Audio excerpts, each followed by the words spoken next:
Puis on va commencer la conférence. Bonjour tout le monde, chers responsables, chers chercheurs et collègues. C'est un réel plaisir de vous accueillir aujourd'hui pour cette conférence qui s'inscrit dans un contexte où l'intégration des perspectives en économie de la santé devient de plus en plus essentielle au sein de notre communauté du CRIR. Nous avons le privilège aujourd'hui d'accueillir un conférencier d'exception, Dr Simon Berthelou, un urgentologue et médecin clinicien enseignant agrégé au département de médecine de famille et de médecine d'urgence de l'Université de Laval. La conférence d'aujourd'hui porte sur un sujet de grande importance, l'estimation du coût de soins, deux outils de perspective, la TD-ABC, qui est le Time Driven Activity Based Costing, et le COPAC, le Cost for Patient Questionnaire. Docteur Barthelou nous fera découvrir ces deux protocoles, ces deux approches, excusez, pour évaluer les coûts de soins et nous donnera des clés pour mieux comprendre comment ces outils peuvent transformer notre manière d'aborder l'économie de la santé. Je tiens à vous informer que cette conférence sera enregistrée pour être diffusée sur nos plateformes de communication à des fins promotionnelles et d'archives. Si vous ne souhaitez pas figurer sur l'enregistrement, je vous prie de fermer vos caméras. Pour le déroulement de la conférence, Dr Berthelou va consacrer 25 minutes pour la présentation de chaque outil, suivi d'une période de 15 minutes pour des questions spécifiques à chaque outil. Nous terminerons par une discussion générale de 10 minutes pour répondre à d'autres questions ou échanger des idées. Donc, sans plus tarder, Dr Berthelou, la parole est à vous. Merci beaucoup de m'accueillir. Merci Mohamed. Je suis très heureux d'être avec vous ce midi pour parler d'un sujet que je porte depuis le début de ma carrière de chercheur et de professeur. L'estimation des coûts a toujours fait partie de mes programmes de recherche et puis je suis très content de pouvoir partager mon expérience accumulée à travers les années là-dessus. Je vais débuter ma présentation. Vous me le direz, est-ce que vous... Ah, attendez, il faut que je partage. Ah, je reviens, excusez. Trop d'écran géré. Alors, euh, est-ce que vous voyez ma présentation actuellement, ma page titre? Ouais. Oui, Bon. oui, on la voit. OK. Alors, comme l'a dit Mohamed, la présentation d'aujourd'hui traitera essentiellement de deux outils qui pourraient vous être utiles dans vos projets de recherche pour estimer les coûts sous deux perspectives différentes et on y reviendra. Les diapositives obligatoires en début de présentation. J'ai des organismes subventionnaires qui m'ont permis de mener ce programme-là et de le continuer à le mener, qui sont à l'écran actuellement. Comme potentiel conflit d'intérêt, j'ai eu des projets de recherche avec Meridian Bioscience, mais je n'en traiterai pas du tout pendant la présentation. Et c'était un fonds de recherche sans droit de regard pour tester des appareils de dépistage rapide de la COVID à l'urgence. Mais on n'en parlera pas du tout dans cette présentation. Les objectifs de la présentation, décrire les composantes essentielles d'une estimation du coût selon deux perspectives.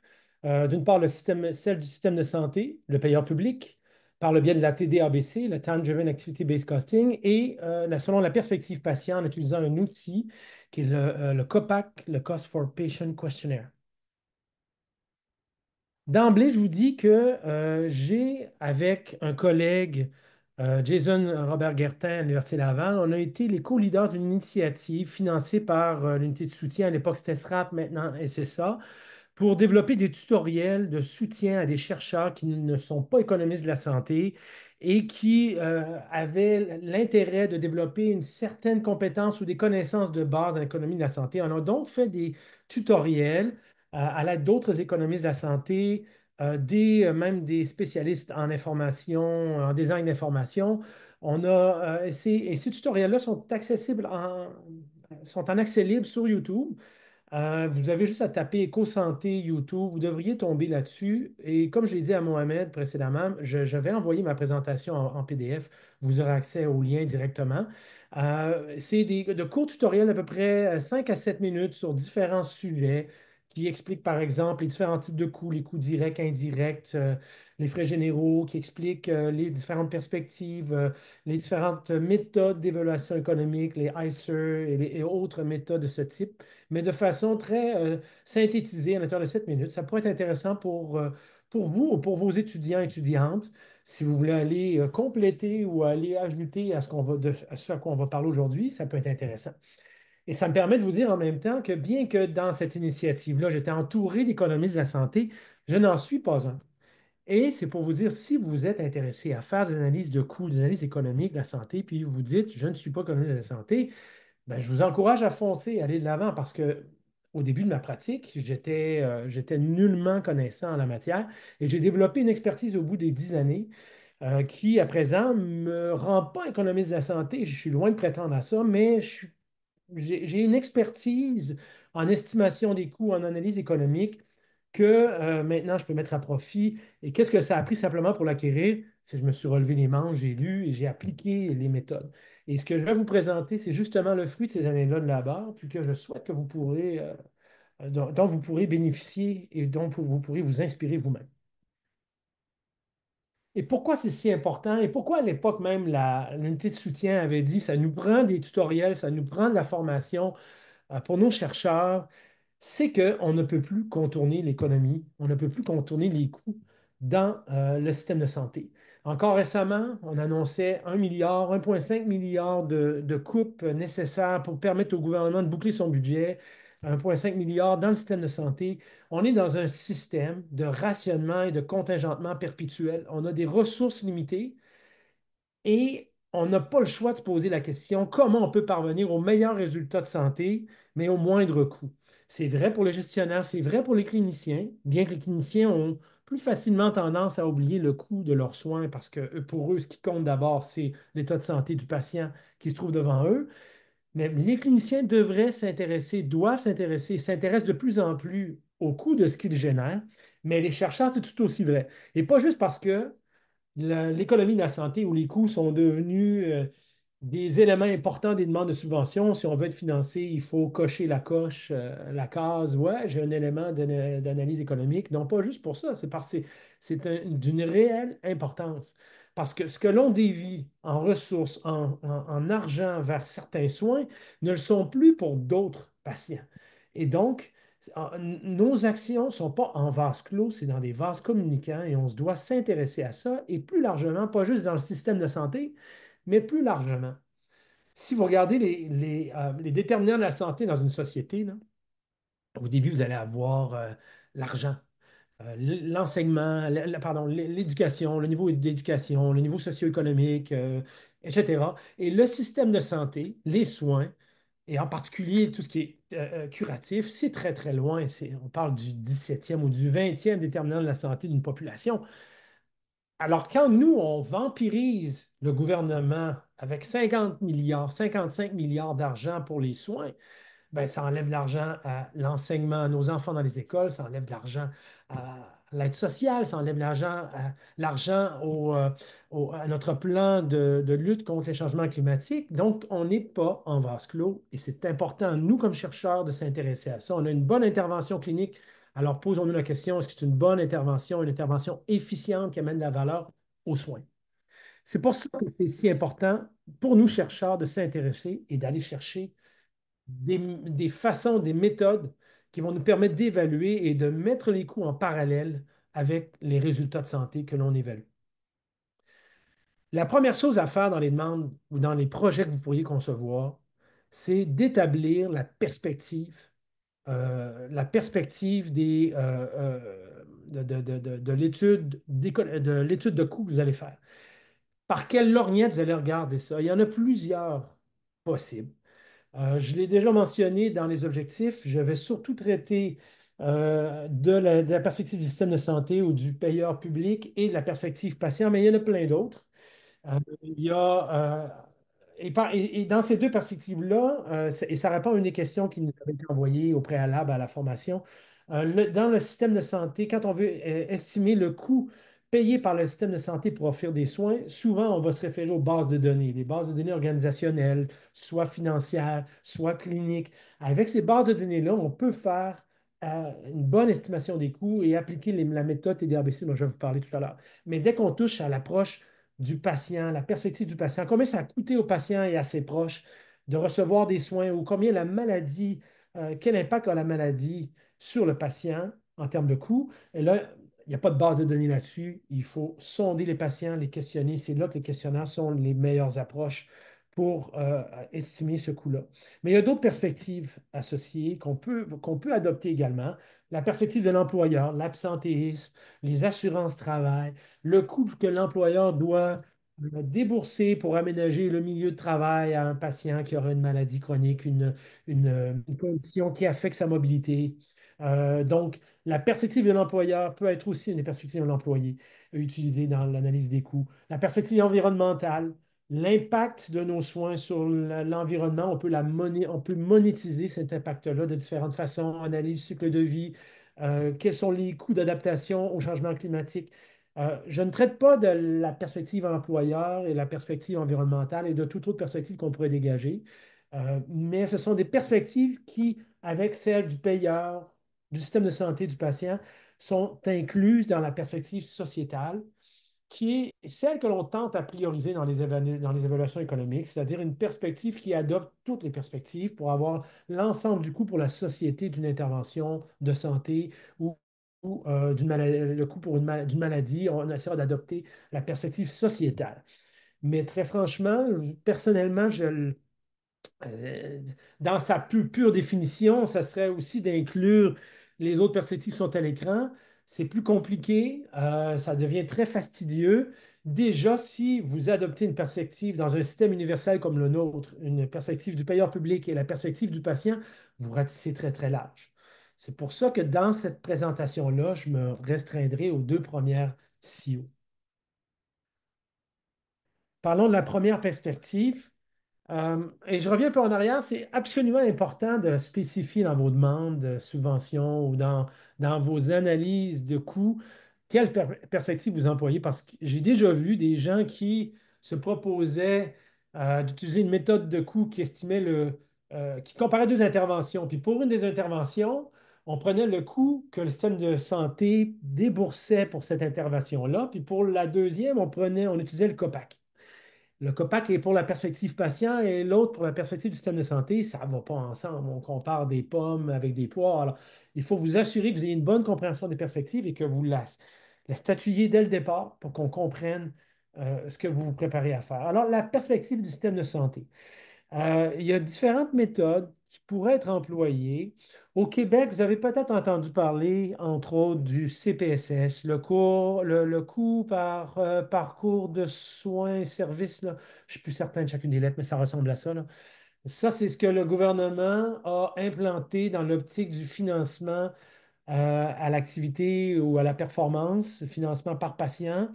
Euh, Chaque établissement public hospitalier a maintenant son CPSS, l'a cartographié, a manipulé la base de données grâce à Power BI, qui est un logiciel qui permet de recréer le coût du parcours de soins du patient à l'intérieur de l'établissement. Ça pourrait être intéressant pour des chercheurs au sein de notre audience qui font des études en milieu hospitalier. Ça l'est moins dans les cliniques ou d'autres établissements qui ne sont pas rattachés à un établissement qui utilise le Power BI, qui a un CPSS bien développé. Je vous mets en garde à propos de ceci. Moi, j'ai voulu faire une comparaison frontale, la méthode TDABC que je vais vous présenter dans les prochaines diapositives et CPSS, et j'ai donc essayé de comprendre le CPSS. Je n'y suis pas parvenu. C'est malheureusement, encore à ce jour, selon moi, extrêmement compliqué de comprendre comment tout a été classifié dans les coûts et j'oserais utiliser le terme foutoir. C'est quelque chose qui est extrêmement difficile à comprendre. Comment tel coût a été calculé? Qu'est-ce que tel coût veut dire? Rattacher ça au parcours de soins, c'est c'est extrêmement complexe. Je n'y suis pas parvenu, malgré un étudiant de maîtrise qui a travaillé, qui a même soumis ses travaux. Je compte bien m'y remettre parce que le CPSS était encore à ses premiers balbutiements. Probablement que ça s'est clarifié, je le souhaite. Mais si vous êtes en milieu hospitalier, probablement que vous pourriez obtenir les coûts par parcours de soins grâce au CPSS. Ça peut être une alternative à la méthode TDABC qui est par contre plus granulaire que le CPSS et dont je vais vous entretenir. Et le NIRU, j'en parlerai pas vraiment. J'ai probablement encore utilisé dans les sphères de gestion, là, mais c'était en fonction de la lourdeur d'un cas. On pouvait établir un coût euh, d'un patient hospitalisé ou même à l'urgence, mais qui était basé sur des chartes de coûts qui venaient du Maryland aux États-Unis. C'est probablement dépassé comme méthode, mais bref, moi, pour l'avoir comparé avec la TDABC, c'était une méthode qui était nettement imprécise, qui surestimait les cas peu sévères en particulier. Et c'est probablement à oublier, mais ça reste une alternative pour vous. Parlons de la TDABC, la Time Driven Activity Based Costing, TDABC, que moi j'ai traduite estimation du coût en fonction de la durée des activités de soins. C'est une méthode sur laquelle j'ai publié. Comme je l'ai dit, vous allez avoir la présentation sur PDF et vous pourrez aller revoir. C'est trois des articles possibles que je vous recommande. Il y en a d'autres, là, mais la première référence, c'est un peu l'article méthodologique de base qui a fondé tous les autres, là, publié en 2022. La deuxième, c'est une application concrète où là, je compare les soins aux urgences aux soins en clinique sans rendez-vous. Euh, donc, il compare deux types d'alternatives pour des patients ambulatoires. Alors, c'est aussi, et là, ça entre dans le concept de valeur. Ce n'est pas que sur les coûts, mais aussi sur la qualité des soins. C'est le deuxième papier BMJ Open. Les deux sont des papiers en accès libre. Et le troisième, c'est une publication par une doctorante avec laquelle je travaille, Rose Gagnon, qui est une physiothérapeute, qui a comparé la physiothérapie en accès direct à l'urgence au fait de voir l'urgentologue directement en matière de coûts en utilisant la TDABC. Donc, vous pouvez vous référer à cette référence-là qui est sur medRxiv. Donc, c'est en pré-publication. Nous sommes en train de la soumettre à un journal en vue d'une publication ultérieure officielle, mais il est déjà possible de la consulter sur medRxiv, Rose Gagnon. Si vous tapez medRxiv, Rose Gagnon, vous devriez y arriver. Excusez-moi. Et même Simon Berthelot, medRxiv, vous allez y arriver également. La TDABC maintenant. Pour la simplifier, le plus possible, c'est deux paramètres. Facile à comprendre. Et d'ailleurs, la TDABC, c'est facile à comprendre. L'appliquer, bon, il y a des enjeux plus complexes, mais c'est deux paramètres essentiellement à comprendre. Quand on veut calculer le coût à l'aide de la TDABC, ça vous donne deux paramètres. Ce que moi j'appelle le coût unitaire ou le coût par minute de la ressource qui fait le soin. Une infirmière, par exemple, combien elle coûte par minute et la durée du processus de soins pour lequel vous voulez estimer le coût, le triage. Alors, si le triage à l'urgence dure 7 minutes et l'infirmière coûte autour de 1 $ la minute, alors c'est 1 $ la minute fois 7 minutes, ça vous fait 7 $ pour le coût de l'activité triage. C'est résumé à sa plus simple expression, mais partant de là, vous comprenez tout le reste. Alors, par contre, si vous lisez des publications de la TDABC, généralement, on la présente sous une liste plus ou moins longue de 7 ou 8 étapes. C'est ma propre version des 7 ou 8 étapes que je vous mets à l'écran et que l'on passera à travers pour que vous puissiez bien saisir les détails de la TDABC. La première étape qui est importante, c'est de préciser, la condition sur laquelle vous allez appliquer la TDABC. Et si ce n'est pas la condition, ça peut être un parcours de soins, mais pour des patients relativement homogènes. Ce que j'entends, par exemple, prenons l'exemple, je veux évaluer le coût des soins pour un patient qui se présente à l'urgence pour une lombalgie. Alors, j'ai spécifié ma condition. La lombalgie regroupe un groupe de patients qui ont des besoins relativement homogènes. Certains vont avoir besoin d'imagerie, hein, une tomodensitométrie, d'autres pas. Certains vont avoir besoin peut-être même de prise de sang, d'autres pas. Oui, mais c'est le groupe assez homogène par rapport à, par exemple, si je prends les patients en infarctus du myocarde, je ne jumellerai pas dans le même estimé les deux types de conditions. Alors, vous spécifiez une condition ou un parcours de soins qui regroupe des patients assez homogènes. Et le deuxième élément, c'est de spécifier un cycle de soins qu'on peut aussi appeler un système. En cela, je me rattache aussi à une autre expertise que je développe, qui est l'analyse cycle de vie pour l'empreinte écologique. Là, parle beaucoup de système. Il faut limiter les frontières de votre système. Alors, je reprends l'exemple, la lombalgie à l'urgence. Alors, je prends le patient du moment où il arrive à l'urgence. au triage jusqu'à son départ. J'exclus si le patient est admis à l'hôpital ou si je le réfère en physiothérapie à l'extérieur. Alors, ça, il faut spécifier un système. Vous pourriez décider d'inclure l'un et l'autre, mais je vous avise qu'évidemment, le diable est dans les détails. Vous pouvez sans cesse creuser toujours plus loin. Si vous faites une prise de sang, vous pourriez aller au labo faire un TDRBC. Puis par la suite, vous pourriez aller du labo à faire un TDRBC ailleurs. Vous comprenez, ça, il n'y a plus de fin. Alors, l'important, c'est de délimiter le système sur ce qui compte vraiment pour vous. Ce qui ne veut pas dire oublier le coût de ce qui se fait au laboratoire ou de ce qui se fait avec le physiothérapeute en communauté ou qui peut se faire à l'étage hospitalisé. Mais alors, vous ne ferez pas nécessairement un TDABC, vous allez tenter de trouver d'autres estimés qui existent déjà. Par exemple, on peut trouver le coût d'une hospitalisation au Québec avec différents documents ministériels.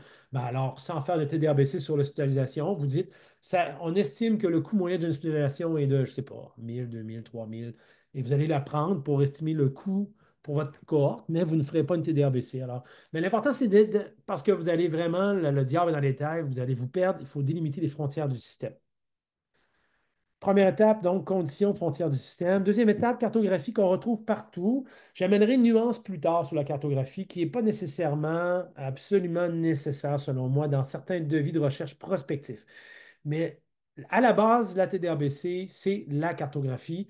Comment fait-on une cartographie? En fait, on va cartographier le parcours du patient à l'intérieur du système que vous avez défini précédemment. Le patient en lombalgie, il rentre à l'urgence, il en sort. Qu'est-ce qui se passe entre les deux? Et là, vous allez interviewer des gens. Vous pouvez le faire seul à seul. Vous pouvez prendre un groupe de discussion, tenter de construire la cartographie. Souvent, ce qui se fait, on prend des interviews, on bâtit, on revient, on bâtit une cartographie, on revient vers les gens qu'on a interviewés, on dit, est-ce que ça a de l'allure? Et qu'est-ce qu'on va recueillir dans cette cartographie-là? Ici, vous avez l'exemple d'une cartographie à l'urgence pour un patient qui fait de l'asthme. Je le fais, je loupe, je rapproche la cartographie. Il y a quelques éléments que vous allez devoir ressortir. Évidemment, le parcours, plus ou moins linéaire du patient. Il y a plusieurs embranchements possibles et tous les patients n'empruntent pas tous les embranchements. Mais vous essayez de cartographier tout ce qui peut se passer pour un patient de la condition que vous tentez de cartographier. Alors, et là, vous identifiez chaque processus de soins que le patient reçoit. Le patient à l'urgence est toujours pré-trié par une infirmière. Alors, je mets une boîte pré-triage qui identifie le processus. C'est réalisé par une infirmière. Et donc, la boîte va prendre une couleur. Et vous le voyez en bas à gauche de la légende, ça dit l'infirmière est en rouge. Alors, vous savez en regardant la cartographie que ce processus-là est réalisé par l'infirmière. Et là, vous établissez en discutant combien de temps le pré-triage dure. On a dit 1 minute, vous mettez 1 minute dans la boîte. Vous avez une première boîte de votre cartographie qui est faite et vous faites de cette façon-là pour tous les processus potentiels. L'inscription qui est faite par la commis en jaune, là, le triage, l'appel, le médecin qui est en vert, qui fait l'évaluation médicale, ainsi de suite. On tente toujours d'estimer le temps à l'intérieur de la discussion avec le personnel qu'on va rencontrer ou à l'intérieur de notre groupe de discussion. La cartographie, donc, est une étape importante parce qu'elle permet d'identifier les processus de soins qui, à la fin de votre processus ou de votre processus d'évaluation, vous devrez avoir un coût pour ce processus de soins-là. Mais là, vous identifiez les temps et qui fait ce soin-là. S'il y a des questions en cours de route, ça me fait super plaisir de répondre en fur et à mesure, on ne se gêne pas. Euh, Troisième étape, et là, c'est de dériver les coûts unitaires. Je vous rappelle les deux paramètres, les temps qu'on identifie à l'aide des cartographies. Il y a une autre étape, on parlera des temps plus tard.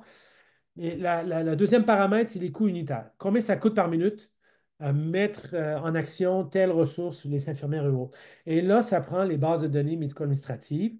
Comme moi, c'est à travers les milieux hospitaliers où j'ai fait la TDABC, j'ai obtenu les données qui me permettent de calculer les éléments que je vais vous montrer et de quelle façon on obtient ces coûts unitaires-là.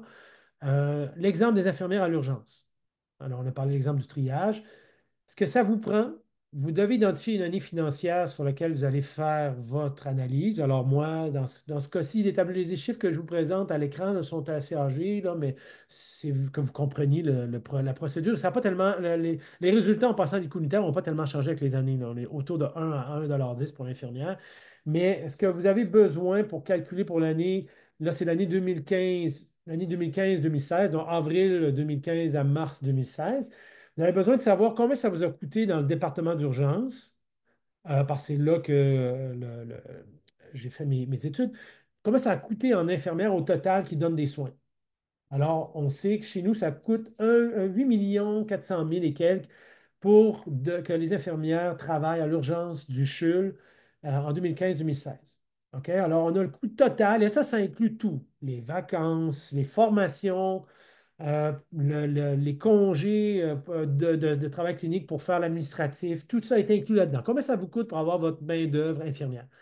Et là, on va diviser par le nombre de minutes de soins. Et là, la nuance est importante parce qu'on veut ramener le coût en infirmière aux soins aux patients parce que, ultimement, la mission de l'urgence, c'est de donner des soins. Ce n'est pas d'aller en formation, ce n'est pas d'aller faire l'administratif. Alors, on élimine le temps de pause, on élimine le temps de formation et on ramène ça, le ratio est par minute de soins. Alors, ça donne 1 de la minute de soins par infirmière qui travaille à l'urgence du CHUL. Et donc, vous avez votre deuxième paramètre. Vous avez le temps, vous avez le deuxième paramètre qui est maintenant le coût unitaire de l'infirmière. Vous faites la même chose avec les gros appareils comme les tomodensitométries, les résonances magnétiques, et les échographies, par exemple, vous allez être appelé à faire la même chose. Et là, ce que ça vous prend, c'est les dépenses annuelles, par exemple, dans ce cas-ci, pour la tomodensitométrie. Et là, ça va inclure l'amortissement à l'achat. Si nous, c'est amorti sur 12 ans, on a le coût à l'achat et on a le montant annuel d'amortissement qui est inclus dans le chiffre que vous voyez, de 255 000. À cela, on ajoute le coût d'entretien annuel et on a ce coût-là que vous avez. Et on va le diminuer, on va le diviser par le nombre de minutes où la tomodensitométrie a été utilisée, qui, dans le système de santé, est répertorié à l'aide de ce qu'on appelle les unités techniques. Alors, vous Docteur pouvez prendre Berthelot? le technique puis diviser le coût par l'unité technique et vous avez le coût par minute de la tomodensitométrie. Oui, Claudia. J'ai vu une question dans le chat qui était pour vraiment ce segment-ci, je crois, donc j'en profite pour vous la poser. Super, oui. Le temps indirect de rédaction est-il inclus dans ces Bon, le temps est estimations? direct de quoi? De rédaction pour ces examens-là, par exemple. Alors, pour bien comprendre, là, la rédaction, on a une infirmière qui voit un patient et qui fait une note après. Le temps de rédaction de la note est inclus. C'est absolument parce que c'est des soins actifs. Tout ce qui est lié au patient va être inclus. Super, merci beaucoup. Alors, on fait la même chose donc, pour la tomodensitométrie. Là, il y a la particularité des médecins. Plus complexe parce qu'on n'a pas accès à leurs données de rémunération. C'est souvent exclu, peut-être par facilité des études. Moi, j'encourage à les inclure parce que ben, les médecins, on peut estimer leurs coûts de différentes façons. Moi, mes premières études ont été réalisées parce que, assez simplement parce que les médecins faisaient affaire à la même compagnie de facturation dans les deux milieux, la clinique sans rendez-vous que j'étudiais et l'urgence chez nous. Je leur ai eu l'autorisation que ces deux unités ces deux euh, agences de facturation-là m'envoient le coût total annuel pour le groupe des deux médecins, de deux groupes de médecins. J'ai eu ces montants-là facilement. Mais les médecins ne risquent de pas collaborer si facilement que ça, mais à ce moment-là, vous avez besoin de savoir le revenu moyen de la spécialité concernée. Par exemple, chez nous, on a des omnis et des spécialistes en médecine d'urgence. Ben, le revenu moyen de ces deux groupes-là sont disponibles au gouvernement de différentes façons. Je pourrais vous guider si vous avez des questions. Mais vous pouvez obtenir le revenu moyen annuel d'un spécialiste, le revenu moyen annuel d'un omni. Puis là, dès que vous savez que dans mon groupe, par exemple, il y a, je crois, 17 omnis, 10 spécialistes ou quelque chose du genre, ben, on est capable d'estimer au final dans l'année combien ça coûte en médecin. Puis à l'aide de la liste de garde, on sait combien de minutes ces médecins-là ont travaillé, puis on peut obtenir un temps à la minute aussi. C'est plus imprécis que pour l'infirmière ou le préposé ou autre, mais c'est déjà mieux que de ne pas les évaluer. Alors, mais les chiffres que vous avez à l'écran, c'est des chiffres réels pris sur les bonnes données de facturation des médecins de l'époque. On arrivait à 5-15 minutes. On fait aussi la même procédure pour les consommables. Et quand je dis consommables, c'est tout ce qu'on ne peut pas retracer. La feuille de papier, le crayon, la brocheuse, on n'ira pas compter la broche, combien elle coûte pour un patient spécifique. Alors, on va ramener ça à la minute de soins. La logique, c'est de dire, plus on travaille avec un patient, plus on a de chances de consommer du matériel avec lui. Même si au final, ça se peut que vous soyez assis devant lui, vous n'avez rien fait, mais la logique, c'est de distribuer le coût des consommables annuels dans votre département en fonction de l'intensité du temps que vous avez passé avec un patient. Alors, c'est le même procédé. À l'urgence, dans l'année 15-16, on avait consommé 1 400 000 à peu près en consommables divers de papier, de crayon, de tout ce que vous voulez. Et là, je divise par le nombre de minutes de soins disponibles par tout le personnel de l'urgence qui utilise ces consommables-là. Alors, vous avez vu précédemment quand je divisais les infirmières, évidemment, par le nombre de minutes de soins disponibles des infirmières, les médecins, le nombre de minutes aux soins des médecins, mais là, ça inclut les infirmières, les commis, les préposés, les médecins, pour avoir combien ça coûte à la minute travailler à l'urgence en matière de consommables.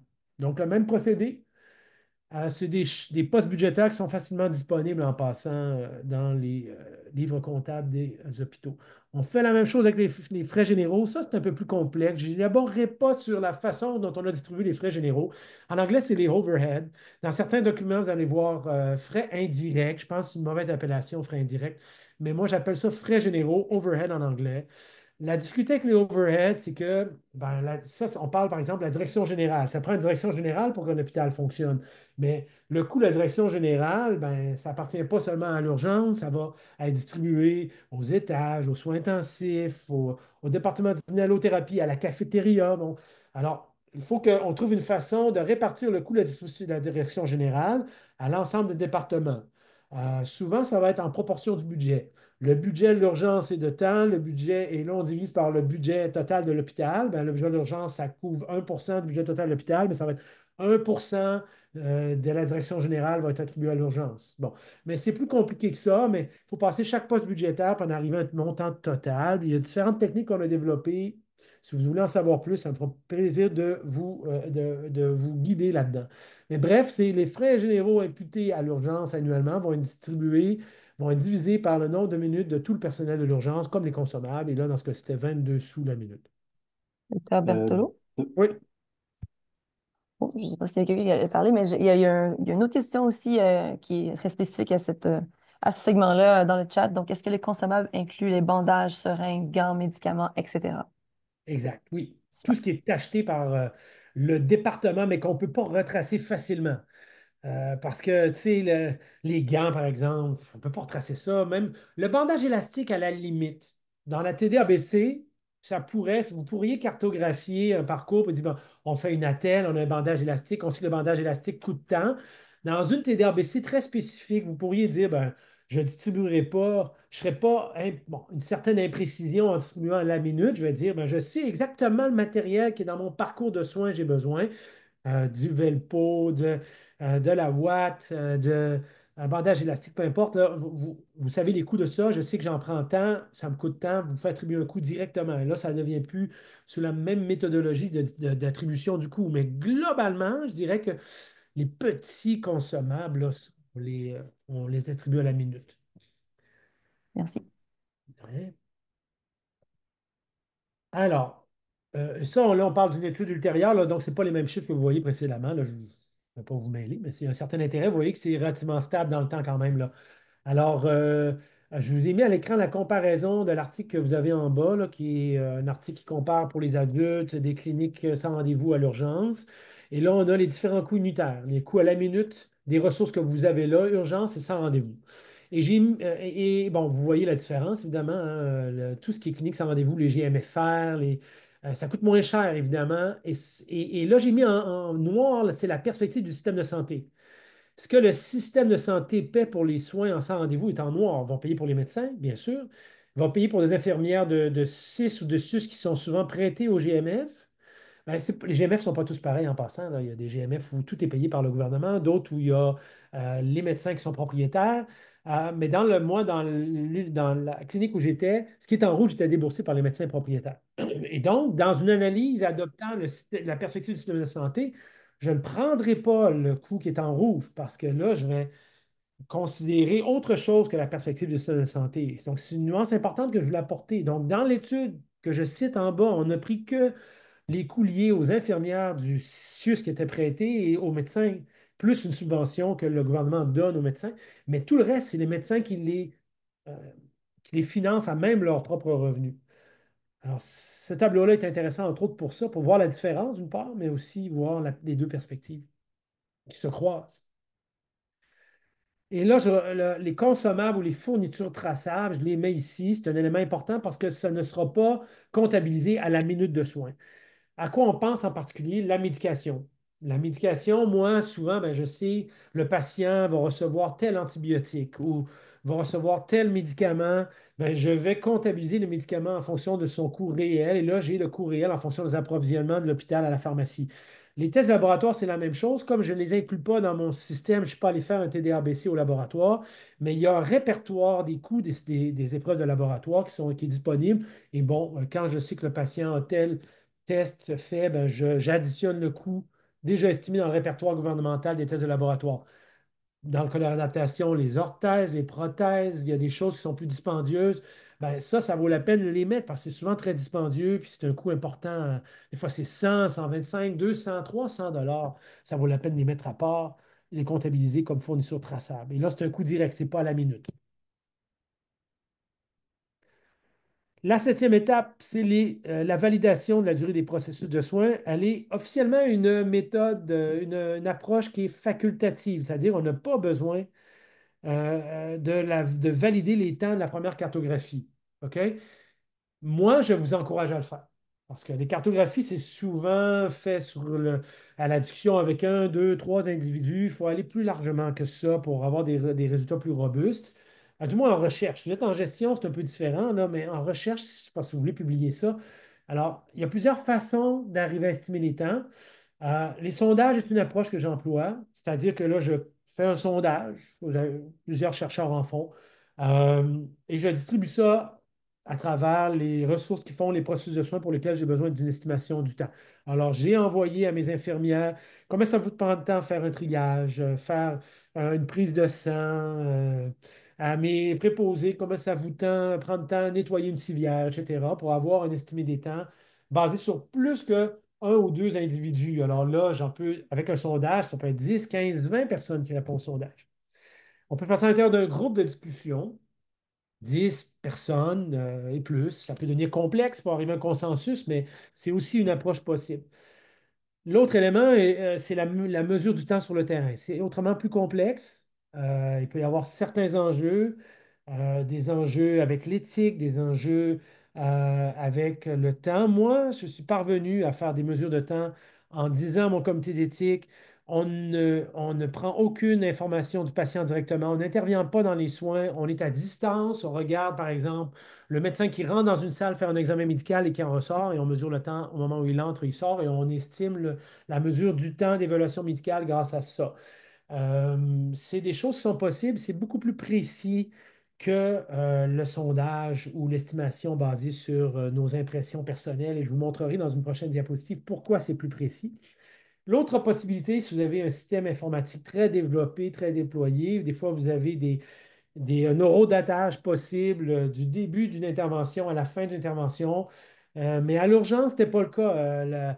Le médecin, l'évaluation médicale, les interventions et les prises de sang, c'est des choses qui ne se trouvent pas. Alors, si je voulais une méthode standardisée, il fallait que je mesure mes temps. Mais il y a toujours cette possibilité-là. L'informatique garde des traces et il y a possibilité d'avoir des temps qui peuvent être très fiables également. Nous, on utilise un logiciel qui s'appelle le logiciel Lobras, une étude temps-mouvement. Vous pouvez le faire, vous pouvez ne pas le faire. Il y a d'autres logiciels, mais c'est un exemple que je vous donnais qui a amené à cette étude-là. C'est un tableau qui est lourd, là, mais je vais vous guider à travers l'interprétation de ça. Ça compare dans la colonne, la première colonne des temps, ça compare le temps que les professionnels ont estimé et plus loin, c'est le temps qu'on a mesuré sur le terrain. Alors, par exemple, on a demandé au commis comment ça vous prend de temps à enregistrer un patient à l'urgence. Ils nous ont dit 4 minutes. Et là, évidemment, ben, à l'époque, on avait demandé à un groupe de le faire. On n'avait pas fait un sondage. Fait qu'on est arrivé à un consensus de 4 minutes. Et quand on a mesuré sur le terrain, 75 mesures, on est arrivé à 2,3, donc surestimé. Même chose pour les infirmières au moment du triage. On leur demandait combien de temps ça vous prend à faire un triage. Ben là, on nous a dit 4, 6 minutes, 12 minutes au plus. Et là, on était généralement en sous-estimation de 3 minutes, sauf pour la lacération qui était moins longue que ce qui avait été estimé initialement. Donc, beaucoup d'imprécisions. Même chose pour les médecins. On leur demande combien de temps ça vous prend. C'est plus ou moins comparable. Certains, c'est comparable, d'autres, ça ne l'est pas. 5 à 9 minutes versus 5 à 7 lorsqu'on demande d'estimer. Donc, il y a une marge importante, statistiquement significative, qui peut avoir un impact sur les estimations du coup que vous allez produire avec ça. Même chose pour quand on demande aux techniciens en radiologie, les radiographies, la colonne lombaire, ils m'ont dit 7 minutes, mais ça a pris 5,9 minutes.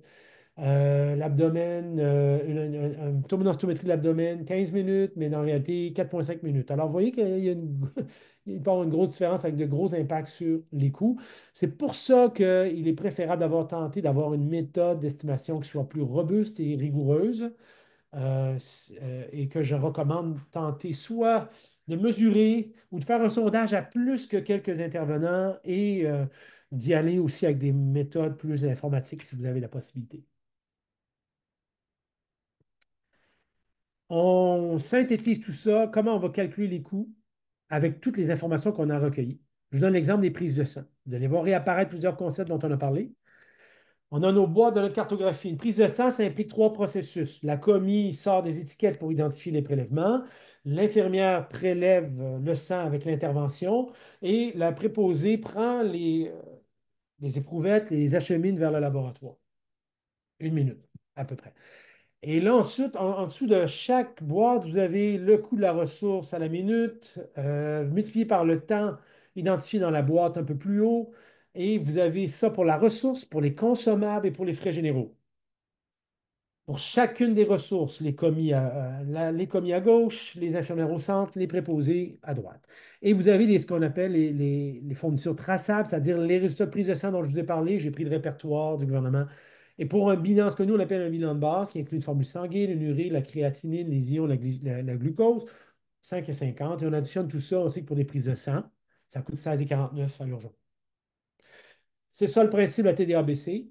C'est simple à comprendre, compliqué à recueillir les données parfois.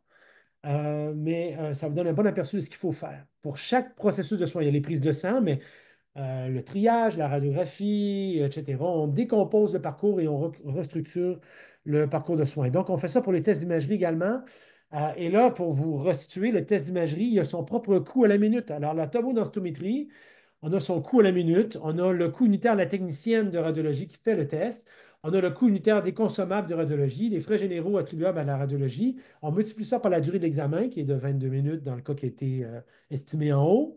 Puis, et ça, ça vous donne le coût à la minute, mais on a le tarif du radiologiste, qui, lui, je n'ai pas fait un TDRBC dessus, parce qu'il est à l'acte de toute façon, et on sait qu'il facture un montant X, et j'additionne ce coût-là pour avoir le coût total de l'examen d'imagerie. Voilà expliqué en quelques diapositives le TDRBC. On va faire un petit jeu. The Price is Right. Vous n'êtes peut-être pas du tout au courant, tant pis, c'est pas grave, il n'y a pas de bonne ou mauvaise réponse. C'est essentiellement pour tenter de s'amuser avec ça. Je vais essayer de mettre à l'écran votre. Voilà. Vous voyez toujours ma présentation, n'est-ce pas? Oui. Oui, Oui, oui. parfait. Alors, alors, je vais vous mettre quelques processus de soins à l'écran, puis écrivez dans les commentaires comment vous croyez que ça peut coûter basé sur la TDABC. Et puis, même si vous ne savez pas, risquez un chiffre. On s'amuse. Alors, The Price is Right, pour moi, c'est une mission mythique, hein. En secondaire 3, trop jeune pour travailler, trop vieux pour aller au camp de vacances. Je ne sais pas combien d'émissions de The Price is Right j'ai dû écouter. Ça a probablement une influence sur mes choix de sujets de recherche au final. Alors, le premier processus de soins, un instant, s'il veut bien. Ouais, voilà. Combien coûte l'inscription à l'urgence? Ben là, vous avez déjà vu, vous avez déjà des. Normalement, si vous avez bien suivi, vous devriez être capable d'estimer ça en fonction de ce que je vous ai montré précédemment. L'inscription à l'urgence du triage, la commis qui inscrit un patient. Allez, on se risque. Pas de bonne, mauvaise réponse. 3 $, 1,50 $, 2 $. On est dans les bonnes sphères, les bons horizons. 15 un petit peu trop haut. On est dans plus de 2,25 $, tel que vous vous rappelez. Là, c'était commis autour de point, si je ne me rappelle plus exactement moi-même, ça doit être autour de 0,6, 0,7. Puis le temps était 2,3. Alors, on est autour de 2,25. Ça va être un peu plus que 0,6, ça va être un peu plus 0,7, 0,8. Combien coûte une échographie abdominopelvienne? Vous allez à l'urgence, vous avez une douleur au ventre, on fait passer une écho. Combien vous pensez que ça peut vous coûter ou coûter à l'État? Parce que c'est la perspective du système de santé.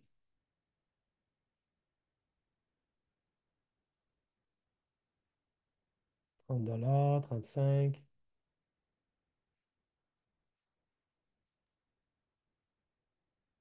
25. Il n'y a personne qui a mis $1. C'est les gens qui suivent bien l'émission. Ils comprendront, ceux-ci vont comprendre. 55 $, 35. Intéressant. Alors là, il y a plusieurs processus de soins impliqués. Le radiologiste, le tarif du radiologiste, il ne faut pas l'oublier, celui-là. c'est 115 selon la TDABC. Une radiographie dorso-lombaire qui est plus près peut-être de ce que vous faites là, en matière d'imagerie ou que pour lequel vous êtes plus impliqué, là, ceux qui sont physiothérapeutes. Alors, combien? Oui, j'ai vu 1 dollar. C'est Sarah qui gagne, exact. 150, ouais, pour la radiographie, 150 dollars. Après, la radiographie simple, là, on parle, hein? 100 dollars, 110 dollars. La radiographie est plus de 45 dollars à l'urgence. Et ça, c'est pour les patients sur pied. Ceux qui sont sur civière, bon, il y a un tarif supplémentaire pour le préposé là, qui traîne la civière jusqu'à la radiologie, mais on parle de 45 dollars. On va en parler du coût à l'urgence, donc c'est 9,50. Je vais le passer vite. Et là, ça devient intéressant. Combien coûte l'évaluation faite par un médecin d'un patient pour de lombalgie en ambulatoire ou sur civière à l'urgence? Alors, c'est deux coûts. Un ambulatoire et un par civière. Alors, là, risquez-vous, dites-moi combien ça peut coûter. Et après, ce sera le physiothérapeute, je vous le donne en 1000.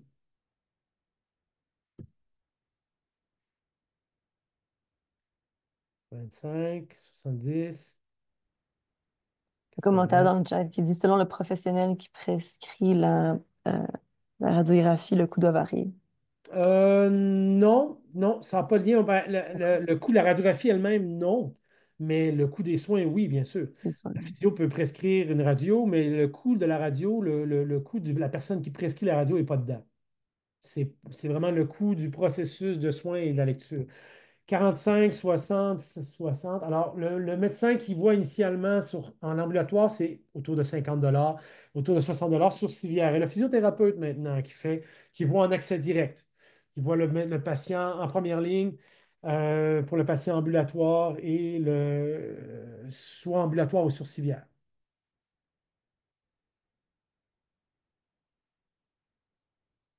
30 dollars. Là, je ne sais plus si 110 dollars était pour le physiothérapeute ou 45.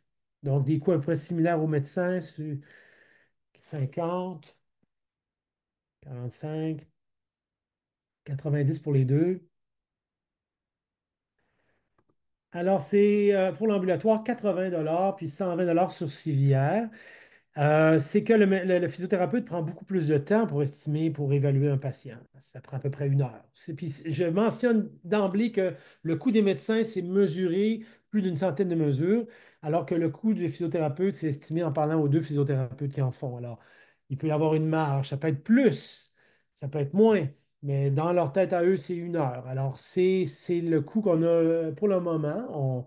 On est en train de préciser avec des mesures plus précises dans les semaines qui vont suivre, les mois qui vont suivre. 77 dollars, je vais passer plus vite pour la colonne lombaire, la tomodensitométrie. Si vous faites une tomodensitométrie de la colonne lombaire, une hernie discale, 77 dollars. Et juste pour terminer sur le TDABC, vous permet aussi de filtrer par groupe ou par catégorie de coûts, combien chaque processus, quelle est la proportion des coûts qui sont liés à tel ou tel groupe. Et dans le cas du parcours de soins à l'urgence, tout inclus, les radios, les labos, là, là, ben, vous voyez, c'est la proportion, le personnel 20 les médecins autour de 62 les consommables, les frais généraux, l'investigation est somme toute pour peu. C'est vraiment le personnel et les médecins qui coûtent le plus au système. Réflexion finale pour le TDABC. Les coûts, je ne l'ai pas mentionné, mais les coûts pour le TDABC ont tendance à être plus bas que les coûts estimés par d'autres méthodes de soins. La raison est simple, c'est qu'on estime les coûts réellement engagés. C'est-à-dire que le temps que le médecin ou l'infirmière passe, c'est ça qui est comptabilisé, mais ça se peut qu'il y ait de la perte de temps. Tout ce qui est sous-utilisation, mauvaise utilisation, ce n'est pas comptabilisé dans le TDABC. Donc, les pertes directes ne sont pas là directement. On peut les trouver. On peut trouver une façon d'identifier là où il y a des pertes, mais d'emblée, dans le coût de la TDABC, c'est généralement toujours un peu plus bas que les coûts réels. Moi, je ne cartographie pas les études prospectives que je fais. L'idée en est simple, c'est que je recrute mes patients, je prends en note tous les processus de soins qu'ils ont eus, je rebâtis mes cartographies pour chaque patient et j'identifie avec l'ensemble des processus de soins qu'un patient a eu, les processus de soins pour lesquels j'ai besoin d'un coût. Alors, plutôt que de dire, ben, mon patient, je recrute des patients qui ont une lombalgie, bon, ben, il peut avoir une radio, il peut avoir plutôt que de faire ça avant de recruter mes patients, je recrute mes patients, puis je dis, hop, il a eu une résonance magnétique, hop, il y a eu des prises de sang, je vais devoir estimer le coût de ça. Et là, je vais faire ma TDRBC en rétrospective, parce que mon but, c'est de reconstruire pour chaque patient une cartographie individuelle. Donc, moi, je ne fais pas tant de cartographie. Je limite mon système, mais je ne fais pas de cartographie précise tant que je n'ai pas recruté tous mes patients. Et comme j'ai dit précédemment, les temps mesurés ont une valeur supplémentaire au temps estimé. Puis, si vous n'avez pas facilement accès aux données de votre hôpital, mais les hôpitaux participent très bien en général, ben, les données sont publiques, les AS 471, j'ai mis une adresse du ministère de la Santé pour aller rechercher pour votre établissement des coûts de fonctionnement qui sont disponibles et qui sont répertoriés, rapportés par le gouvernement. Voilà. Et, la TDRBC, c'est plus, j'ai parlé plus longtemps, je m'y attendais à ça, je le savais, c'est plus technique, il y a beaucoup plus de choses. On a répondu à quelques questions, on va répondre à d'autres questions. Mais ça sera plus court pour le COPAC après, là. C'est parfait. Merci beaucoup, Dr. Berthelot. Voulez-vous que j'arrête ma présentation? Euh, Vous pouvez la garder. On va peut-être commencer par les questions Parfait. live. Puis en même temps, je vais présenter les questions qu'on a déjà collectées. Une Donc, on a Philippe. question. Ouais. Ouais, ben merci beaucoup. C'est vraiment super intéressant. Mais j'essaie de comprendre, c'est ça. Donc, par rapport à ce que vous venez de dire dans la dernière diapo, donc, si on a un ensemble, une fois qu'on a les coûts, disons, de chaque soin ou de chaque partie de l'intervention, donc après ça, pour chaque patient qui est allé à l'hôpital, ben là, on additionne, la personne a été admise, a fait ci, a fait ça, a fait ça, puis pour sa lombalgie ou peu importe, a eu la physio, a eu le médecin, a eu Puis là, on additionne pour... Donc, C'est ça nous bien donne ça. un total, le coût pour chaque patient, c'est ça? Pour chaque patient, c'est exactement ça. Alors, l'idée, c'est OK. de savoir quels sont les processus de soins qui ont été faits, Ouais, puis de les et d'estimer les leur coût, additionner. et de les OK. additionner. Oui, exact. Fait que vous n'avez pas comme les coûts, je pense comme à la clientèle qu'on voit à Adaptation, mais je vois qu'il y a beaucoup de cliniciens là, qui ont pas... Mais tu sais, on a de...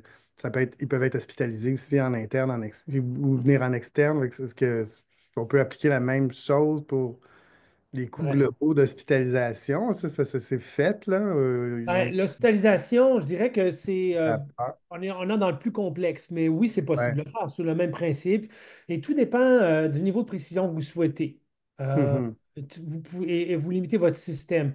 Alors, si vous voulez estimer le coût d'une hospitalisation pour la TDRBC, ben, vous identifiez la condition pour laquelle vous souhaitez le faire et vous allez restreindre potentiellement les processus de soins qui sont impliqués. Et là, vous pourriez estimer ça sans même regarder ce que vos patients ont réellement eu. Vous pouvez dire une hospitalisation, on sait que je ne sais pas pour quelles conditions vous pourriez penser, là, mais prenons la lombalgie encore une fois. Ben, généralement, il va y avoir quelques tests d'imagerie, il va y avoir la physiothérapie, il va y avoir. Vous pouvez cartographier ça. Puis, Mhm. à discuter avec le physiothérapeute, vous pouvez monter la cartographie initiale dont je vous ai montré, puis dire, bon, on sait combien ça coûte pour une hospitalisation grâce à ça. Et vous pouvez vous référer à ça pour dire par la suite, quand vous comptabilisez le coût d'une hospitalisation, vous appliquez ce coût-là à tous vos patients, que ces patients-là aient eu plus ou moins ce que vous avez cartographié à l'origine. L'idée, c'est tenter d'avoir un coût moyen. Mais si vous voulez aller plus dans le détaillé, et là ben, il va falloir que vous identifiez pour chacun de vos patients les processus de soins et que vous les estimiez séparément. Je vais peut-être pas aller trop, je vais pas peut-être laisser la place aux autres, mais je pensais, disons, clientèle AVC, ils vont Ouais. être admis, ils vont avoir un jour, ils vont avoir la physio de l'ergo, un autre jour, ils peuvent avoir de l'orthophonie, un autre jour, ils peuvent avoir ci, ça, puis en plus, ils sont hospitalisés. Fait que c'est comme de pouvoir, fait que j'imagine, Peut-être que la meilleure approche, parce que souvent, peut-être que votre étude, ça sera peut-être plus sur les soins en lien avec la réadaptation, je présume. Peut-être mhm. que votre système, vous pourriez le limiter à ce qui se fait en réadaptation. Déjà, ça va simplifier votre approche. Puis pour le coût général, l'hospitalisation, ça se trouve, vous pouvez trouver des données qui vous permettraient d'estimer, par exemple, la durée de séjour, puis garder séparément le coût des interventions, adaptations. Alors, tout dépend du système que vous souhaitez inclure. Au Super. final, c'est plus ou moins compliqué. Docteur Berthelot, on a Sarah Ahmed qui a écrit une question dans le chat, puis par la suite, on va céder la parole à Alicia. Comment le TDABC peut-il être utilisé pour s'aligner sur les objectifs des soins de santé tels que l'équité, l'efficacité et la qualité des soins? Quelles autres données ou informations sont nécessaires pour réaliser cet alignement? Bon. La TDABC a été proposée par un chercheur qui est Kaplan, j'oublie son prénom, je suis désolé, de concert avec le concept de valeur développé par Porter et Teesburg et qui met en relation, je dirais, dans un paradigme, l'estimation des coûts avec ces éléments-là, de la qualité, l'efficacité, l'équité, et tenter d'avoir une plus grande valeur de soins. Qu'est-ce que ça signifie? C'est tenter d'avoir plus de ces choses-là, euh, plus une meilleure efficacité, de meilleurs résultats de santé au moindre coût, par le ratio que vous avez déjà vu passer, qui est résultat, outcome, divisé par les coûts. Alors, c'est la façon de les mettre les coûts en relation avec ça, c'est d'étudier dans une évaluation de valeur tant les résultats de santé ou l'équité, même si vous vouliez évaluer l'équité, et que les coûts, et ensuite, vous faites vos analyses en conséquence. Et là, bon, on pourra après parler des ICER, des Incremental Cost Effectiveness Ratio ou d'autres types d'évaluations économiques qui mettent en relation les coûts avec différents paramètres de résultats de santé ou même avec des scores d'utilité, les QALY, les DALY. Bon, il y a plusieurs choses possibles. Euh, mais en tant que tel, structurellement, la TDABC n'amène pas ça. Il faut la mettre en relation avec d'autres paramètres à évaluer dans vos études. L'efficacité de votre intervention est la meilleure, ou l'équité, si vous voulez évaluer l'équité, ou l'expérience, ou bon, tout ça peut être fait. Mais à ce moment-là, vous devez faire les deux évaluations parallèles. Il y a différentes façons de les rapporter, là. Moi, quand ce n'est pas une étude de randomisée contrôlée, c'est plus dur de faire des incremental cost effectiveness ratio. Mais là, je vais mettre un graphique qui met les coûts par rapport aux résultats de santé en lien, puis ça permet de situer un peu la valeur des soins sur un graphique. Bon, il y a différentes façons, mais bref, c'est la réponse que j'apporterai à ça. Puis quelles autres informations sont nécessaires pour réaliser cet alignement? Ben, c'est un peu ça. Ouais. Parfait, merci beaucoup. Il y a Licia. Oui, bonjour, merci. J'espère que vous n'avez pas dit, mais j'imagine qu'on doit ajuster les coûts pour une période spécifique. Euh, je- ouais, Ben, ma question, c'est plus du côté pratique. Comment est-ce qu'on fait pour ajuster tous nos coûts en une année spécifique, bon, ben, en façon le pratique? DABC, les coûts sont rétrospectifs en général. Ce n'est pas un coût prospectif. C'est-à-dire qu'on va se baser sur les données financières qui ont précédé. OK? Sauf dans l'étude que je mène actuellement, où je recrute des gens de avril à mars, là, puis je vais avoir mes données de coûts après. Je pourrais avoir l'année dans laquelle j'ai recruté mes patients.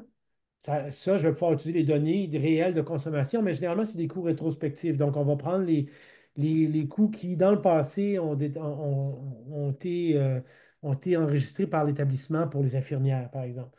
Alors, en somme, généralement, on va prendre la plus récente année financière disponible. C'est OK. mon approche. Puis on va le spécifier dans l'analyse. Nous avons pris les coûts. Puis de ce que je peux voir avec mes analyses, ça bouge peu avec l'inflation au travers des années, là.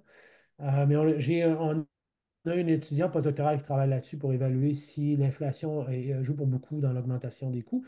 Mais bref, ce que vous faites, c'est la plus récente année disponible où vous pourriez prendre, selon là où vous faites votre étude, les 2, 3, 4, 5 derniers mois, puis vous le spécifiez dans votre étude. Il faut spécifier en dollars de quelle année votre étude a été menée.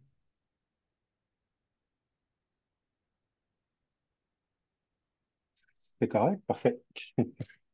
On a des questions qu'on a collectées. Je peux partager mon écran juste pour vous montrer les Je vais questions, arrêter mon partage, oui. s'il vous plaît. Merci beaucoup. Voilà. Voilà. Est-ce que vous voyez mon écran? Non. Là, au départ. Est-ce que vous voyez mon écran? Oui, Parfait. oui. Alors, la variabilité. Bon, est-ce que tu veux lire la question ou les gens vont tous la lire, je suppose? C'est comme vous voulez. Non, mais c'est in the healthcare sector, it's not clear to me if Oui, alors, c'est vrai que la première approche que je vous ai mentionnée, parce qu'on peut faire la cartographie sans s'intéresser à notre réelle population, ça va être un parcours moyen. Il n'y aura pas tant de variabilité en fonction de la sévérité du patient. Mais ce qu'on peut faire, c'est oui, de faire une cartographie d'un parcours moyen, mais de dire ici, on avait un patient qui a besoin de plus de ressources, qui est plus malade, qui est plus lourd. Alors, on fait un parcours maximal d'intervention, qui a besoin de plus d'intervention, plus d'investigation, et un parcours minimal. Et là, on peut faire une espèce d'écart, tenter de dire, ben, les patients les plus malades vont coûter tant, les patients les moins malades vont coûter tant. Ça, c'est avec l'approche de la TDABC qui est plus de base. Si vous faites comme l'étude prospective dont je vous parle, ben là, vous allez avoir pour chaque patient un ajustement en fonction de la sévérité du patient. Le patient plus sévère va avoir plus de soins. Euh, et là, vous allez pouvoir mieux estimer le coût et considérer la variabilité entre les diagnostics et les catégories de patients et la sévérité de la maladie. C'est d'ailleurs la façon ça va être lié c'est la façon de voir qui est le plus sévère, hein, parce que le patient qui est plus sévèrement malade va avoir plus d'intervention et on va estimer le coût à la haute. Alors, c'est de cette façon-là, la TDABC peut avoir aussi considéré la sévérité de la maladie. Mais ceci étant dit, si vous n'êtes pas en randomisé contrôlé, il faut prévoir des analyses statistiques d'ajustement. On utilise les poids de chevauchement, les overlap weights, pour nous arriver à bien ajuster les coûts en fonction de ça. La deuxième question, does Does the the base- ABC offer a protocol to guide its implementation, including differentiation between direct et indirect costs? Ben, indirect costs, d'abord, c'est un terme qui peut être confondant, mais indirect costs, on parle des coûts liés à la perte de productivité pour le patient, donc la perte de salaire et en général. La TDABC est plus pour la perspective du système de santé, donc ne touchera pas les coûts indirects pour le patient. Si on parle des overheads, j'ai déjà mentionné les frais généraux qu'on les comptabilise. Donc oui, c'est inclus, mais se rappeler que la perspective patient touche les coûts indirects qui ne n'apporte pas que la TDABC. Can it control for regional differences in service offer as well as differences of internal management? Et là, ça va être le temps passé avec le patient qui va varier d'un établissement à l'autre. Qui aussi, le coût par minute va varier d'un établissement à l'autre. L'infirmière à la minute ne coûte pas le même à l'urgence du CHUC, à l'urgence du Jewish à Montréal.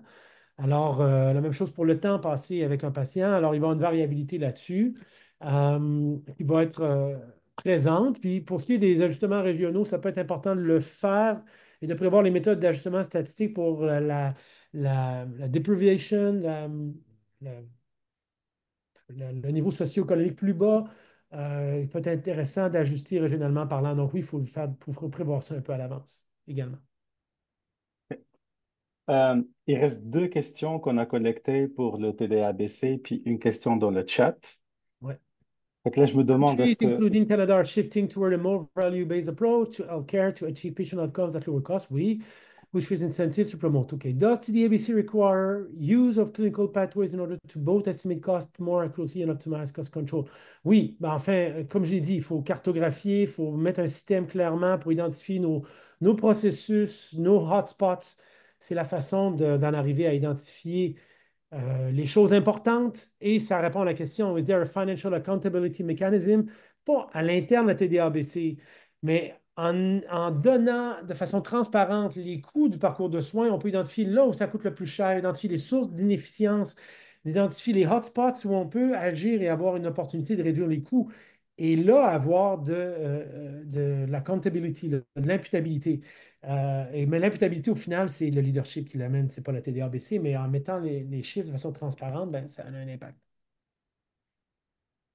puis, il y a une question dans le chat. Est-ce que le TDABC tient compte de la variabilité clinique entre les patients selon DX? Ça, je pense, c'est la imagerie principale pour l'admission, Ouais, je redis un peu ce que présence j'ai de dit l'os. précédemment. Là, par exemple, si vous avez une étude, un ECR, une étude contrôlée randomisée, normalement, là, vos deux interventions, tout ça devrait être équilibré dans vos groupes de comparaison. Puis si vous appliquez la TDABC d'un bord ou l'autre, là, c'est votre devis de recherche qui va équilibrer vos populations. Si vous avez une étude observationnelle, vous comparez deux interventions, alors là, il faudra prévoir les ajustements statistiques pour le faire. Il n'y a pas d'ajustement inhérent à la TDABC, c'est dans la méthodologie statistique de comparaison des coûts que vous allez y arriver. Et c'est pas mal ça avec le TDABC. Il nous reste encore environ 20 minutes, 23 minutes. Oui, c'est parfait. Donc, je ne sais pas, docteur Berthelot, si ça va être correct pour Ah, vous. ça va être correct, mais là, je m'attends, je l'ai dit tout à l'heure, hein, le COPAC est plus simple que la TDABC. La TDABC, il y a plusieurs éléments. Là, je vais partager ma présentation. Parfait, merci beaucoup. Euh, Puis, on va passer au suivant. Le COPAC, je lève mon chapeau à Maud Laberge, que vous avez reçu précédemment, qui est la co-chercheuse principale avec Thomas Podal, un travail sur lequel j'ai contribué également pour développer un outil d'estimation du coût pour les patients. Vous aurez les références à même la présentation que je vous enverrai par PDF avec l'adresse. Vous trouvez tout sur le site de l'unité de soutien, les deux questionnaires anglais-français et le guide d'utilisation. C'est relativement simple. Vous lisez ça, vous pouvez l'appliquer si ça s'applique bien à votre population. Le processus de développement a été extrêmement rigoureux. On est passé à travers différentes étapes, revues systématiques pour identifier qu'est-ce qui est important d'estimer lorsqu'on veut estimer les coûts pour les patients et leurs proches. Par la suite, on a fait une méthode Delphi, on a réuni des chercheurs experts, plus des patients partenaires, pour qu'ils nous disent qu'est-ce qui devrait être inclus dans l'outil. À travers trois rondes, on a conceptualisé l'outil, on l'a rédigé, on l'a corrigé à travers les trois rondes Delphi. Par la suite, on a fait un test retest pour évaluer la stabilité temporelle avec un groupe de 22 patients. Puis, on s'est assuré de la traduction à être revue de façon professionnelle par des linguistes. Euh, donc, ça, c'est le développement. Qu'est-ce que ça contient, le COPAC? Essentiellement trois sections. Une section sur les coûts proprement dit, des questions sur la démographie, caractéristiques démographiques des patients, puis une section pour les commentaires libres où le patient peut dire des commentaires supplémentaires. Quand on parle des coûts, ben là, c'est les coûts directs médicaux comme les médicaments, les orthèses que le patient a pu devoir acheter après sa consultation en lien avec sa maladie. Les coûts directs non médicaux, les rénovations, les transports, puis les coûts indirects, ce que je vous ai dit, c'est la perte de productivité ou la perte de revenus. Alors là, c'est différent euh, des coûts directs qui ne sont pas liés directement aux soins, mais c'est des coûts que le patient doit assumer quand même parce qu'il ne peut pas aller travailler à cause de sa maladie, par exemple. Donc, il perd des revenus. Le COPAC tient compte de tout ça. Et ça tient compte non seulement de ces coûts-là pour le patient, mais pour les proches.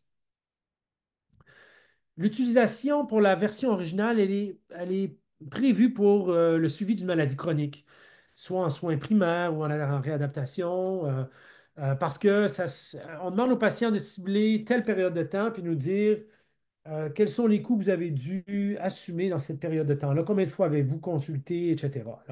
Ça, c'est la version originale qui fait ça. On spécifie la période de temps. Si vous voulez l'utiliser, vous devrez mettre à jour certains coûts parce que dans le COPAC a été conçu en disant par rapport au transport, ben, le transport par l'autobus coûtait tant. À l'époque, on a fait le COPAC en 2022, je ne sais plus.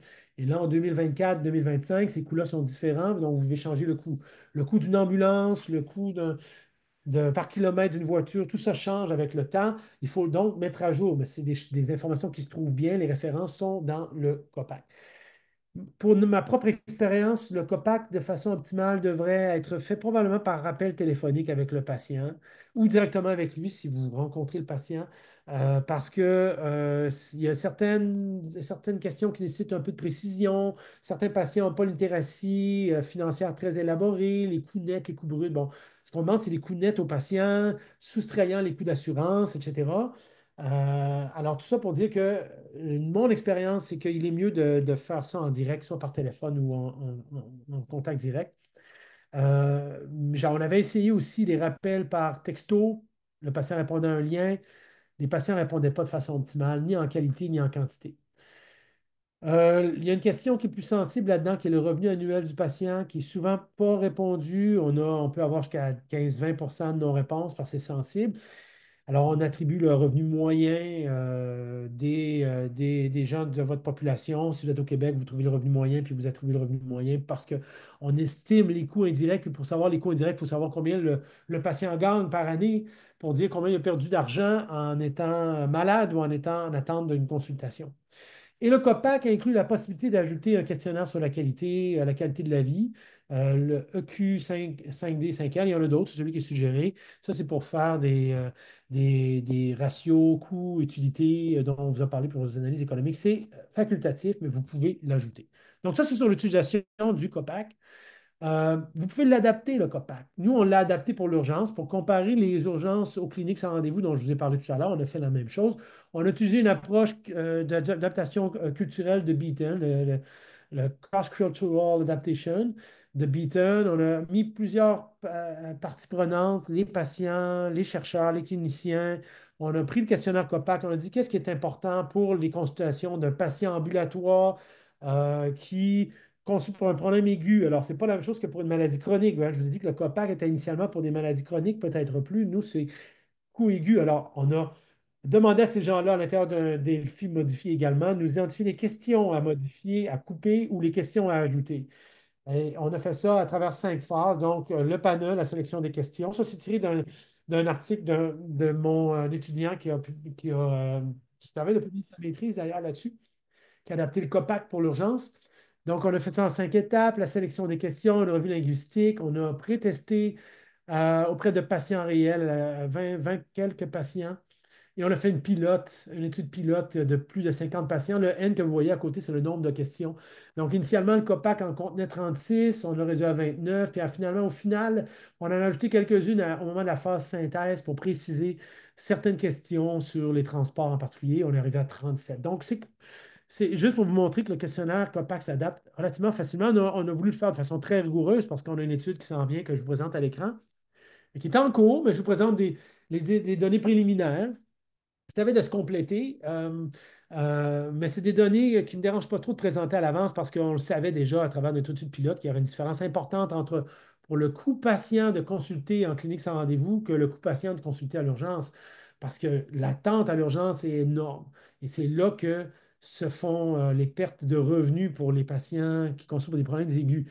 Mais le COPAC nous amène quand même des données intéressantes. Alors, vous voyez à l'écran, on a comparé l'urgence, l'accès adapté qui est le patient qui voit son propre médecin de famille et le sans rendez-vous, le patient voit un médecin qu'il ne connaît pas. Et là, vous voyez les différents coûts, 613 à l'urgence, 258 en accès adapté, 356 en sans rendez-vous. Et vous voyez la différence qui est statistiquement significative de beaucoup, évidemment. Et tout ça est ajusté pour de multiples facteurs confondants, l'âge, la sévérité, la maladie, les signes vitaux, et là, bon, j'en passe. Et donc, le COPAC nous permet d'arriver à des données très intéressantes qui ne sont pas connues. On s'en doute, bien sûr, mais là, on a des chiffres objectifs pour dire l'attente à l'urgence, oui, ça a des coûts pour le système, mais ça a des coûts pour le patient. Puis c'est vraiment important de les adresser, d'autant que les patients qui attendent, on le sait, ont des moins bons résultats de santé, une moins bonne valeur des soins. Et le COPAC permet, avec une approche rigoureuse, d'arriver à ce genre de données-là. En résumé, pour le COPAC, c'est facile à adapter, facile à administrer. Puis, il y a d'énormes opportunités de recherche que vous allez pouvoir voir si vous vous mettez à l'appliquer. Là-dessus, comme j'ai dit, c'était plus simple, là, ma partie COPAC, là, parce que finalement, pour appliquer le COPAC, vous lisez le guide, puis vous regardez ce que nous, on a fait, puis moi, ça me fait grand plaisir de vous guider dans l'application du COPAC. C'est relativement simple. Merci beaucoup, docteur Berthelot.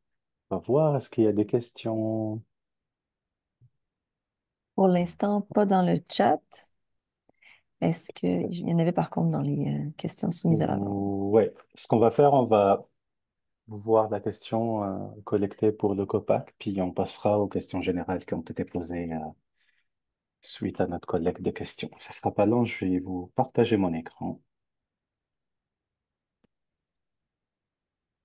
Est-ce que vous voyez mon écran?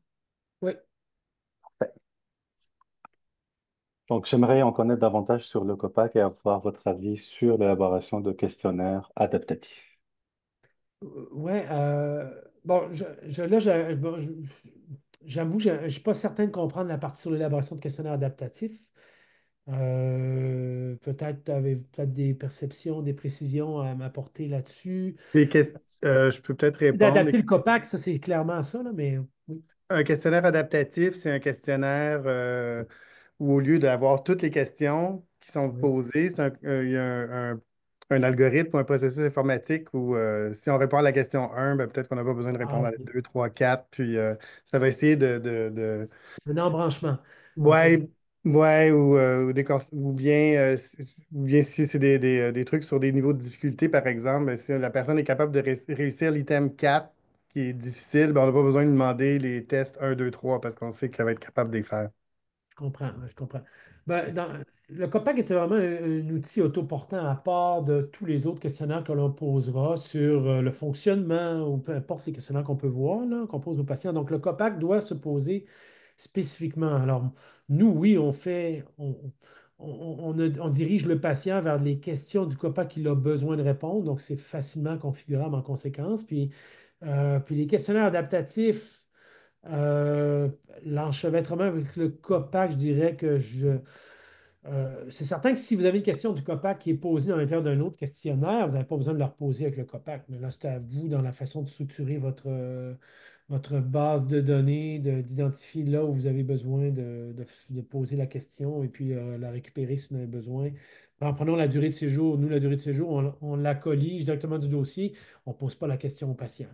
Ce genre de truc, là, mais.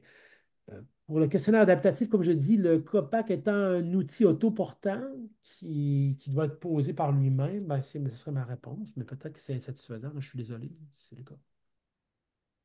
Il n'y a pas de trouble. Est-ce qu'il y a d'autres questions en lien avec le COPAC?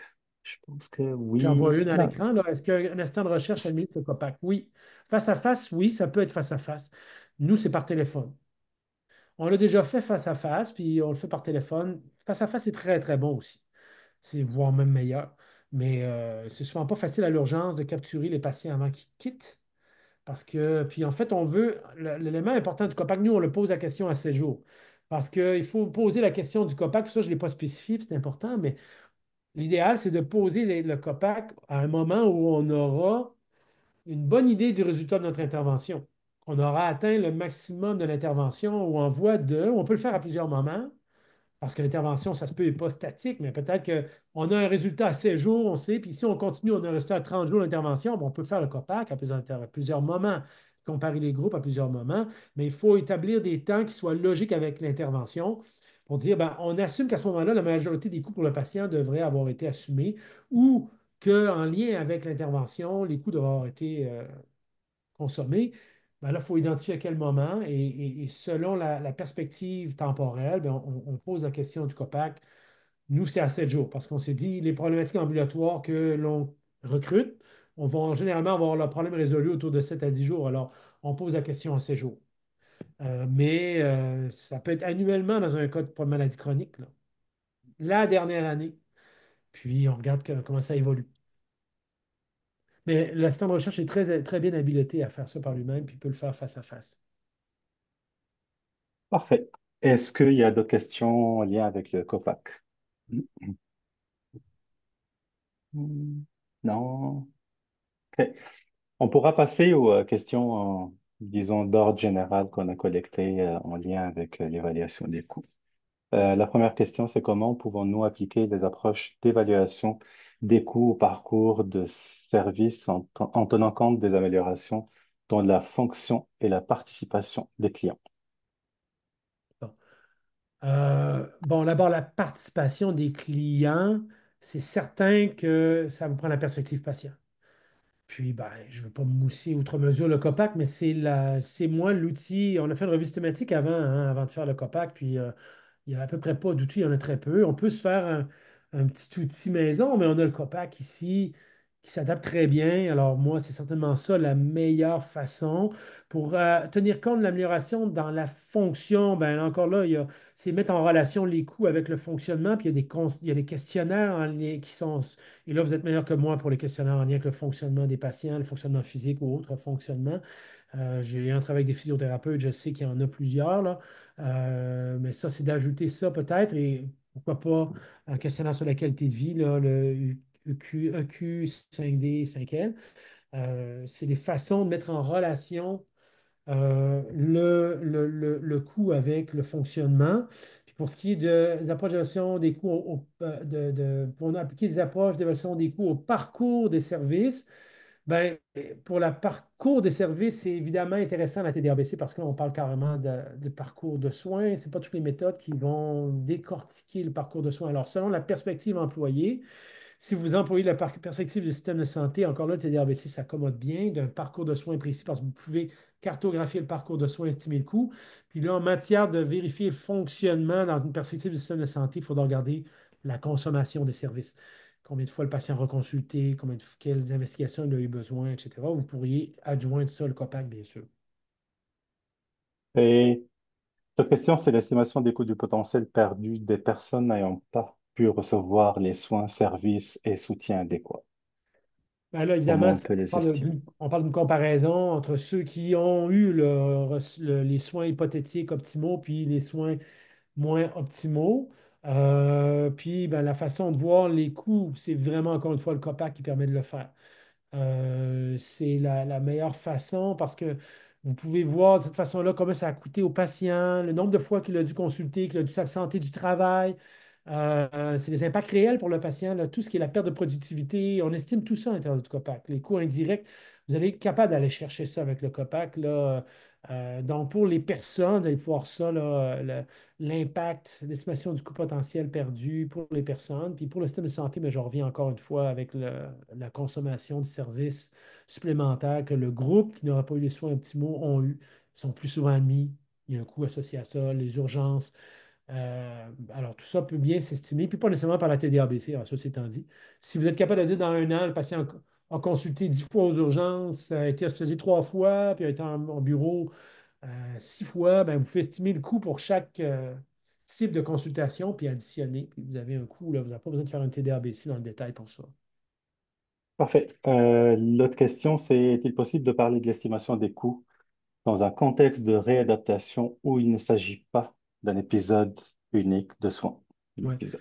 Ben, encore là, c'est une excellente question. Là. La façon dont je verrais les choses, c'est que la réadaptation, vous faites quand même une intervention, donc il y a quelque chose qui est facile à circonscrire peut-être dans le temps. Par exemple, je ne sais pas, un type de manipulation ou un type d'intervention très spécifique qui se fait sur plusieurs mois, mais puis c'est peut-être très standardisé ce que vous avez à faire, puis de comparer aux soins réguliers.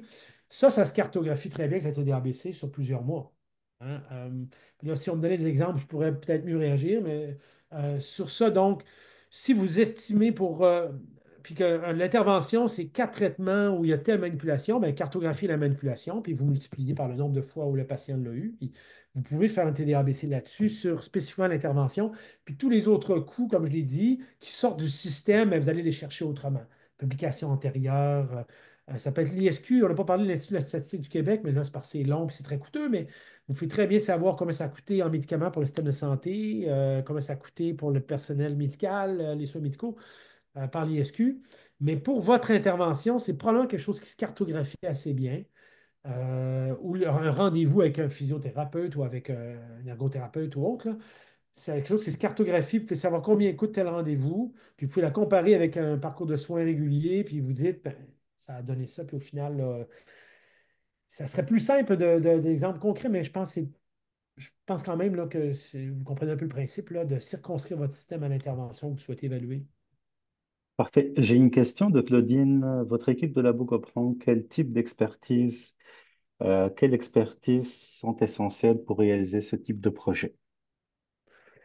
Je dirais que l'expertise d'assistant de recherche, là, parlons de ça, là, c'est la collecte de données.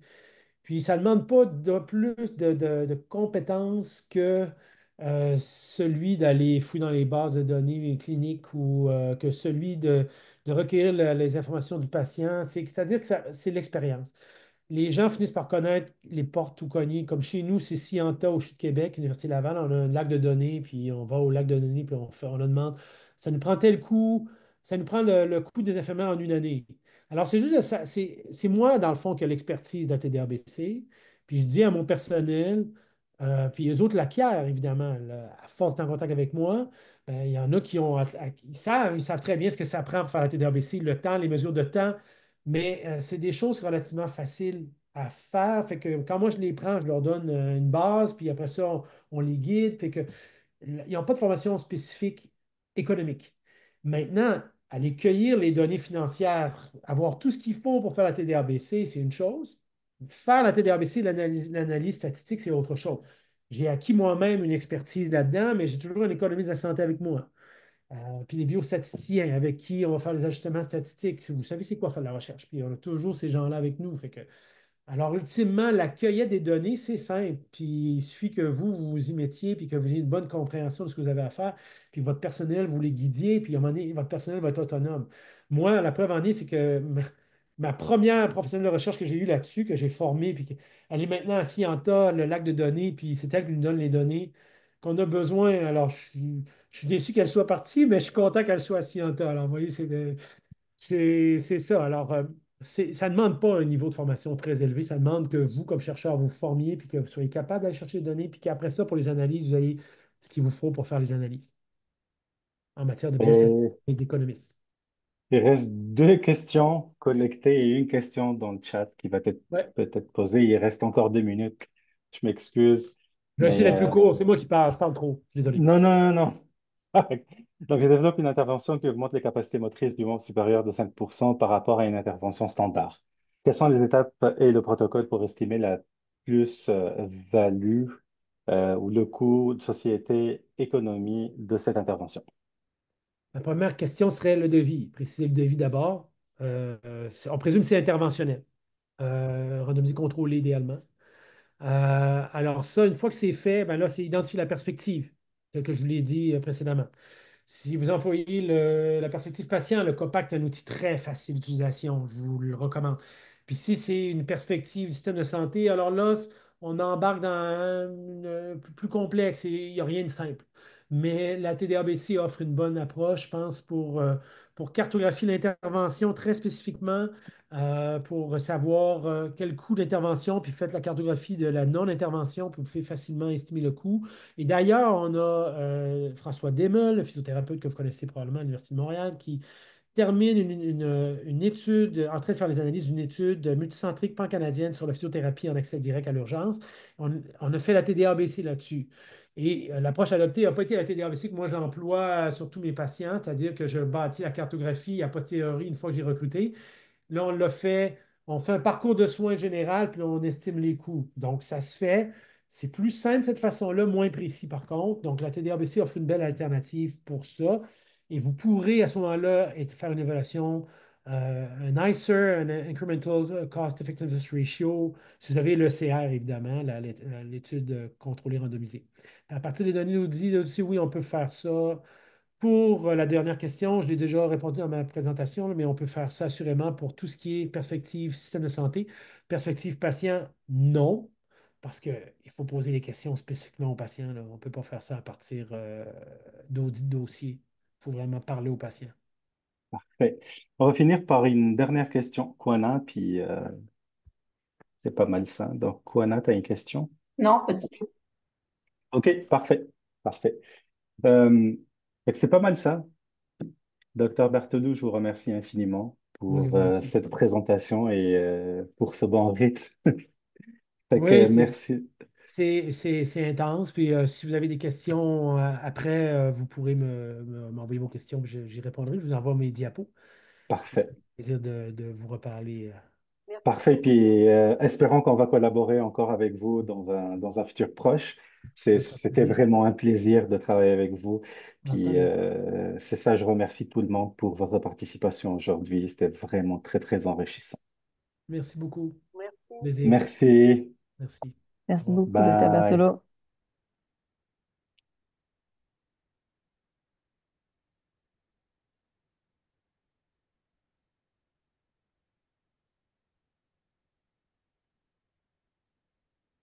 Hmm.